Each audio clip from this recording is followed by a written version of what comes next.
It is that time of year to get out on the trails, and with Earth Day tomorrow, it's such a good reminder to do what we can to take care of our trails properly. So this morning, Jared Champion, who's the community outreach manager of the Colorado Trail Foundations, is with us. Good morning. It's so good to have you here. Thank you. Good morning. Happy to be here. So we have been talking about Earth Day. We know that it hasn't been exactly warm, but when folks do get out, you're going to start seeing the crowds.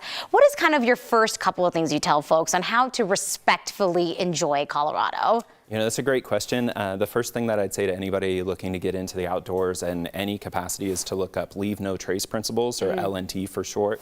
It's a very, very concise set of sort of practices and principles to make sure that when you go out into the wild, you come back and leave it just as pristine as when you found it. And so very simple to follow, but things like take all the trash out with you, so don't leave anything with you, even organic materials, so don't leave apple cores, that kind of thing. Right. Take everything that you brought into the woods out with you as well.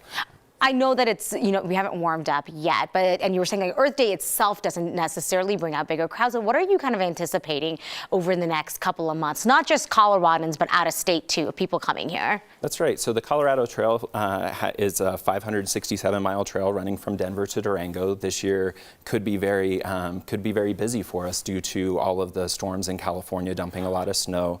So for Earth Day, we see a lot of folks going out on the trail, or at least signing up for trail crews and volunteer groups. That's really important to us at the foundation.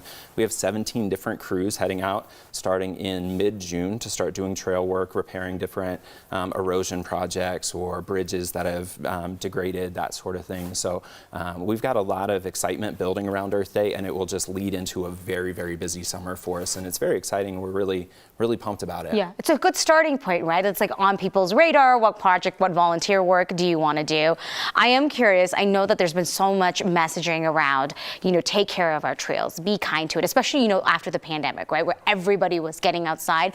What kind of damage did we see during that time? And do you feel like people are listening and are trying to be more respectful?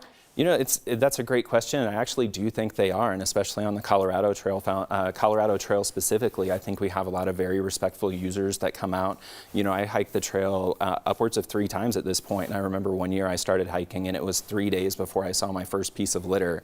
That's amazing. So you're talking 50, 60 miles without a single piece of trash, and so we're really fortunate that a lot of folks, particularly here in Colorado, are very, very respectful of the outdoors and are very good at self-policing and making sure that we're all taking care of these resources for generations to come. We're almost out of time, but for folks who are feeling inspired with Earth Day and want to get involved, where do you suggest starting? Great. Start with coloradotrail.org. Go to the website, look up volunteering opportunities. Yeah. So we have a lot of opportunities, including some of those trail crews. We have others for people who aren't able to get out on the trails. We also encourage people to donate. We're very frugal and very responsible with donations, so we encourage people to give if they're able. And really, that's it. All right. It's a community effort if we're all going to enjoy it. 100%.